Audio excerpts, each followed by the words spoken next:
The crash left Scala disoriented, her tiny warrior frame sprawled on the damp earth. The silence of the rural field was unsettling, broken only by the soft hum of her ship's dying systems. She scrambled out, her miniature stature dwarfed by the towering corn stalks around her. "This is it," she muttered, activating her translator.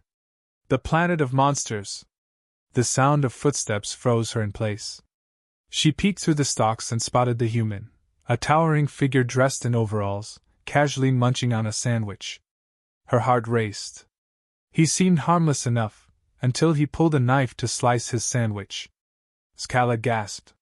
"He's preparing his next meal," she whispered to herself, clutching her tiny plasma dagger. Dave, on the other hand, was blissfully unaware of his observer. He'd been out checking traps when he stumbled upon what looked like a high-tech drone buried in his field. "What the heck is this?" he muttered, kneeling down to inspect it. The drone beeped weakly, and before he could process its odd design, out popped Scala, weapon in hand. "Step back, you filthy devourer!" she shouted, her voice shrill yet commanding. Dave blinked, sandwich halfway to his mouth. "What are you? Wait, are you real?"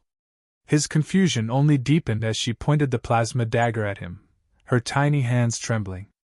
"I won't be marinated without a fight," Scala declared, inching backward. "Marinated?" Dave echoed, utterly baffled. "Lady, I don't know what kind of bad day you're having, but I don't eat, whatever you are." She narrowed her eyes. "Oh, sure. That's exactly what a predator would say." Her sarcasm was palpable. The translator did its best to match the tone, adding an amusing twang that made her threats sound almost endearing. Dave set the sandwich down, raising his hands in a gesture of peace.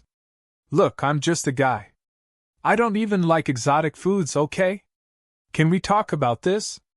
Scala hesitated, her warrior instincts warring with the undeniable fact that the human hadn't made a move to attack her. But then he gestured toward the barn, saying, "Let's get you some food. You look like you need it." Her jaw dropped. "He's fattening me up," she thought, backing away again.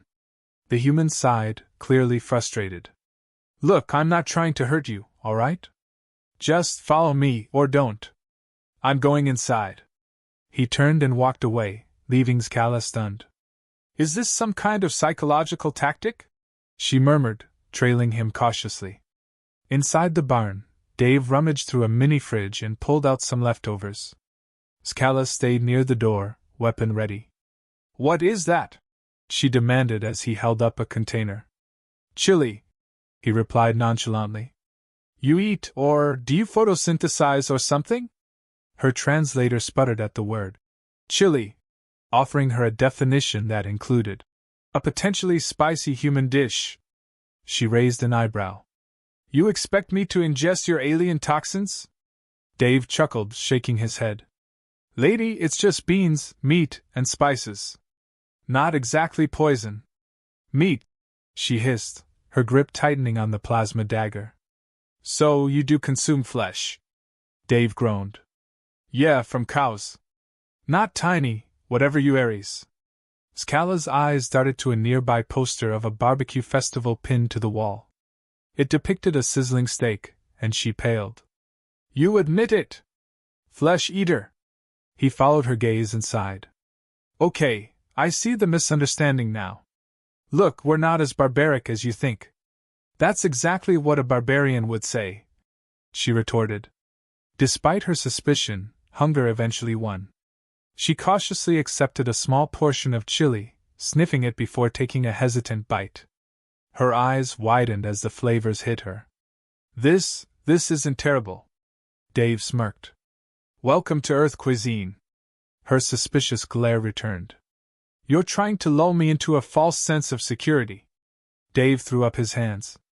"Fine, starve. I'm not about to beg an alien to eat my leftovers." She huffed, setting the bowl down but still keeping her weapon trained on him. "Don't think this means I trust you." "Trust? Lady, you're the one who popped out of my field waving a laser knife," he countered. They stared at each other for a long moment, tension thick in the air. Finally, Scala broke the silence. What What do you plan to do with me? Dave shrugged. I dunno. Fix your drone thingy? Get you home? Her jaw dropped. You're helping me? Well, yeah. What else am I supposed to do? For the first time, Scala felt a flicker of doubt about her assumptions. Could this human really be as dangerous as she'd been led to believe? Or was he just an idiot with bad taste in decor?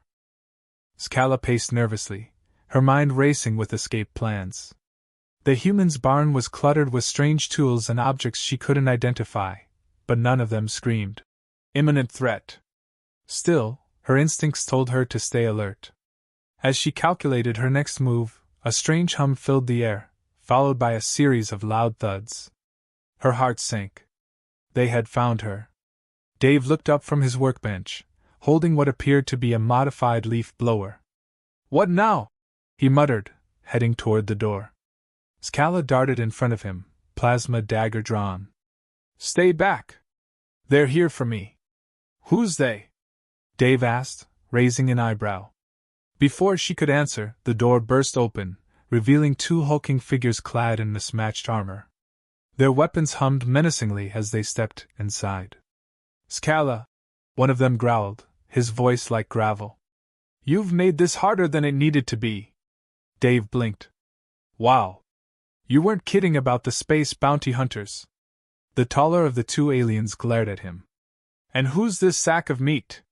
Just a local idiot, Scala replied quickly. No need to involve him. The shorter bounty hunter snorted. Too late for that. He raised his weapon, and Scala's heart skipped a beat. Without thinking, she shoved Dave aside and fired her plasma dagger. The shot grazed the bounty hunter's shoulder, causing him to yelp and drop his gun. Nice shot, Dave muttered, scrambling to his feet. But now they're mad. Mad is an understatement. The taller one snarled, lunging forward. Scala barely dodged, landing awkwardly on a stack of hay bales. Dave, meanwhile, grabbed his leaf blower and flipped a switch. It roared to life, sending a cloud of dust into the air. The bounty hunters coughed and sputtered, momentarily blinded. Is this seriously your plan? Scala shouted, covering her mouth. Hey, it's working, isn't it? Dave shot back, aiming the blower at the shorter bounty hunter and sending him stumbling backward. Scala rolled her eyes and activated her communicator, sending a distress signal to any nearby ships. This is a disaster, she muttered, leaping down from the hay bales to deliver a well-placed kick to the taller alien's knee. He howled in pain, swinging his weapon wildly. Dave ducked just in time to avoid being decapitated. You know, for a tiny alien, you've got some serious moves. Less commentary, more helping, Scala snapped, firing another plasma shot. This one hit its mark, shorting out the taller alien's armor. Sparks flew as he collapsed to the ground, groaning. The shorter bounty hunter recovered enough to aim his weapon again, but Dave tackled him before he could fire. They tumbled to the ground in a flurry of fists and curses. Get off me, you hairless ape! The alien snarled. Not until you leave my barn! Dave retorted, grabbing a nearby wrench and whacking the alien's helmet. The metallic clang echoed through the space, and the bounty hunter slumped over, dazed. Scala stared at him in disbelief. Did you just take him out with a wrench? Improvisation, Dave said with a shrug, wiping sweat from his brow. You're welcome. Before she could respond, the taller bounty hunter began to stir. Scala aimed her plasma dagger at his head. Stay down, or I'll finish what I started. The alien groaned but didn't move. Fine. You win this round, Scala. But we'll be back. Not if I have anything to say about it, she muttered, deactivating her weapon. She turned to Dave, who was inspecting the damage to his barn. You held your own back there. Yeah, well, I had a good teacher, he said with a grin. What now? Scala hesitated. She hadn't expected to survive this encounter, let alone with the help of a human. We need to get out of here before reinforcements arrive. Dave frowned. Reinforcements? How many of these guys are after you? Enough to turn this place into a war zone, she replied. Do you have transportation? He gestured toward an old pickup truck parked outside. It's not exactly a spaceship, but it'll do. Scala sighed. Fine. But if they track us, we'll need a better plan. Dave grabbed a backpack and started throwing supplies into it. Don't worry. I'm great at making things up as I go. That's what I'm afraid of, she muttered, following him out to the truck. As they drove away, Scala couldn't help but glance at him. Despite his lack of sophistication, he had risked his life to help her. Maybe humans weren't as monstrous as she'd been led to believe. But she wasn't ready to trust him completely, not yet. The pickup rattled along the dirt road, its old engine wheezing with each mile. Scala clutched her plasma dagger, still tense from the encounter. Dave glanced at her and smirked. Relax, warrior princess. You're safe. For now. She shot him a glare. Safe? We're in a primitive metal box on wheels. How is this safe? Hey, this primitive metal box is getting us out of danger, he replied, patting the dashboard. She's got character. Scala sighed and leaned back, staring out at the passing fields. I can't believe I'm relying on an Earthling for survival. Dave raised an eyebrow. You say that like it's a bad thing. You're still alive, aren't you? Barely, she muttered. Your plans are reckless, your technology is outdated, and your food is questionable. Questionable? You love the chili, Dave said, a grin tugging at his lips. Scala crossed her arms. It was tolerable.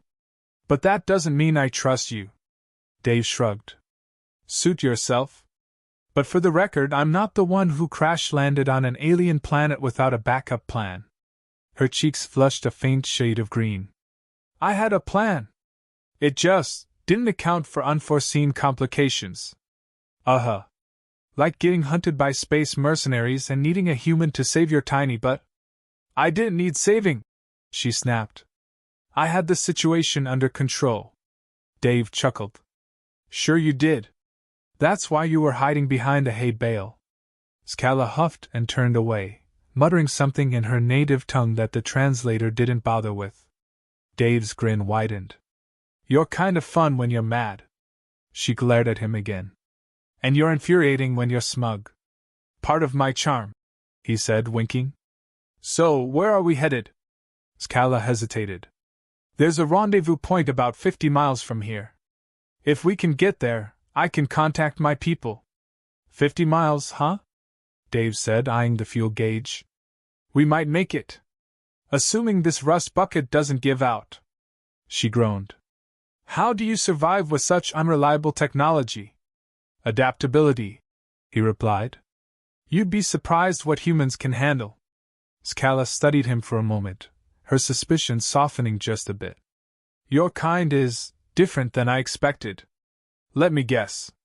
You thought we were all drooling savages? Dave said, smirking. More or less, she admitted. The stories I've heard paint humans as brutal, unpredictable predators. Flattering, he said with a laugh. And here I thought aliens had advanced beyond stereotypes. It's not a stereotype if it's based on fact, she retorted. Your history is filled with wars, conquests, and violence. Fair point, Dave said, his tone more serious now. But we're not all like that. Some of us just want to fix up old barns and eat chili in peace. Scala tilted her head, considering his words. You're different.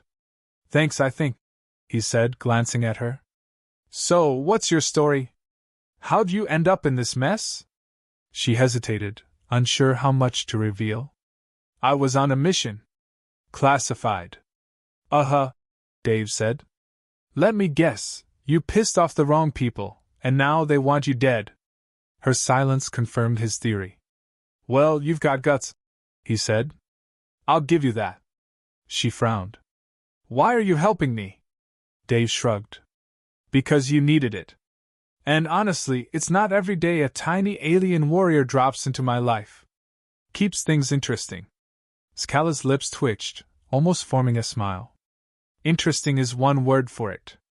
They fell into a companionable silence, the tension between them easing. Scala found herself studying him again, her initial fear replaced by curiosity. He was unlike anyone she'd ever met, alien, yet strangely familiar. "You're staring," Dave said without looking away from the road. "I'm assessing," she replied. "Assessing what?" "Whether or not you're as harmless as you seem." He grinned. "And?" "I haven't decided yet." Dave laughed, the sound warm and genuine. Scala felt a flicker of something she couldn't quite place. Trust, maybe?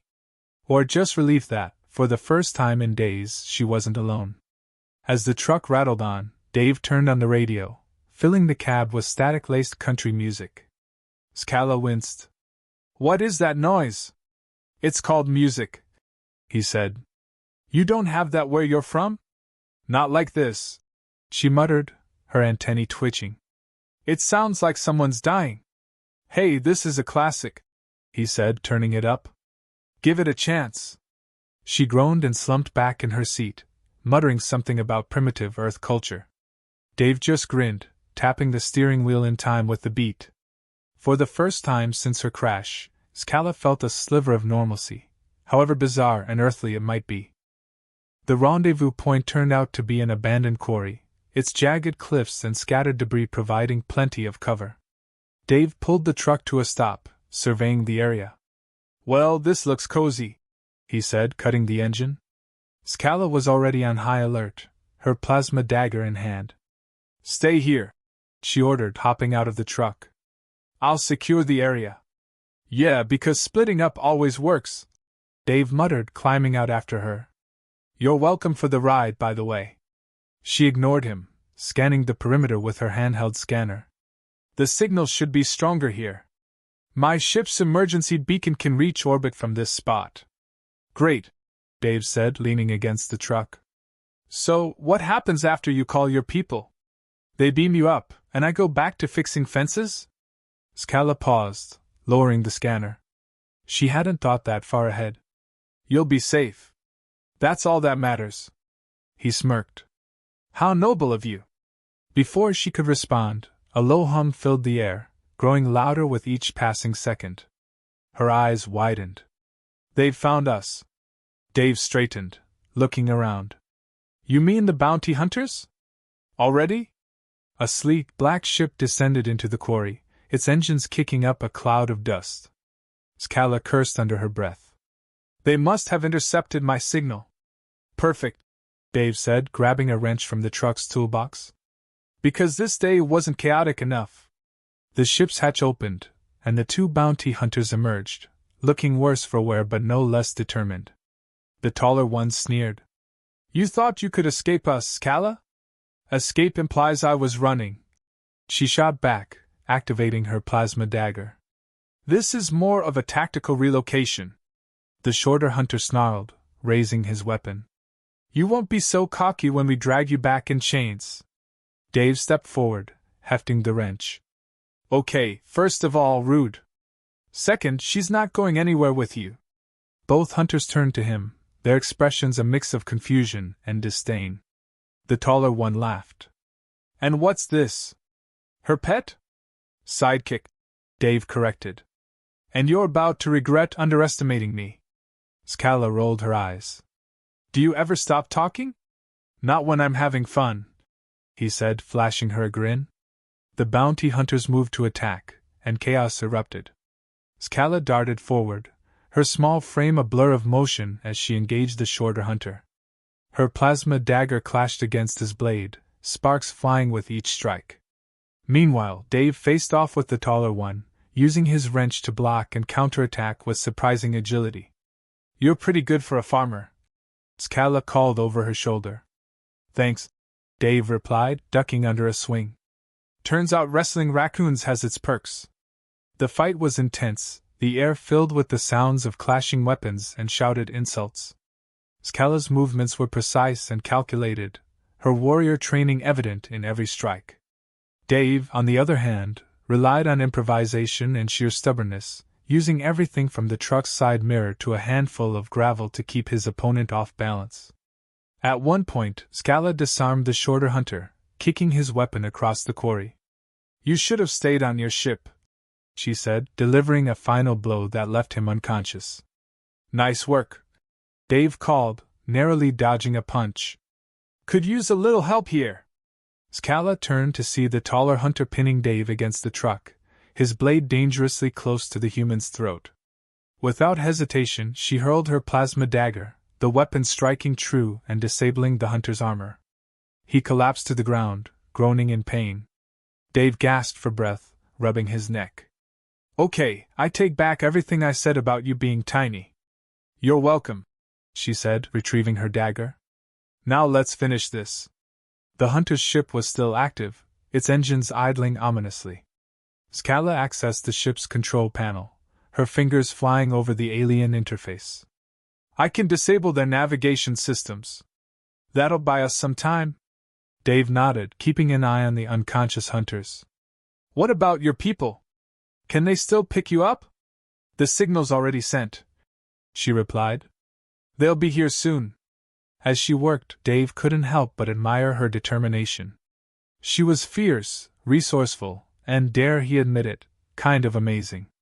"You know," he said, leaning against the ship, "for someone who thought I was going to eat her, you're not half bad."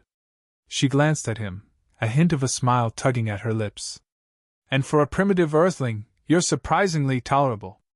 "High praise," he said with a grin. The sound of engines roaring overhead cut their banter short. A sleek, silver ship appeared, its design far more advanced than the bounty hunters. Scala's expression softened. "That's them." The ship landed gracefully, its hatch opening to reveal a group of armored aliens.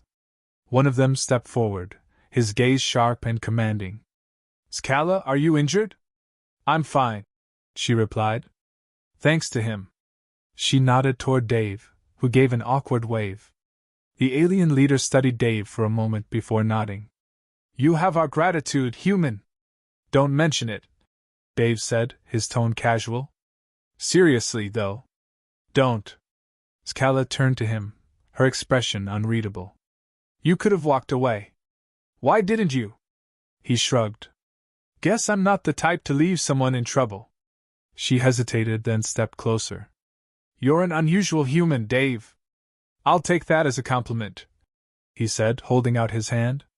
"Good luck out there, Scala."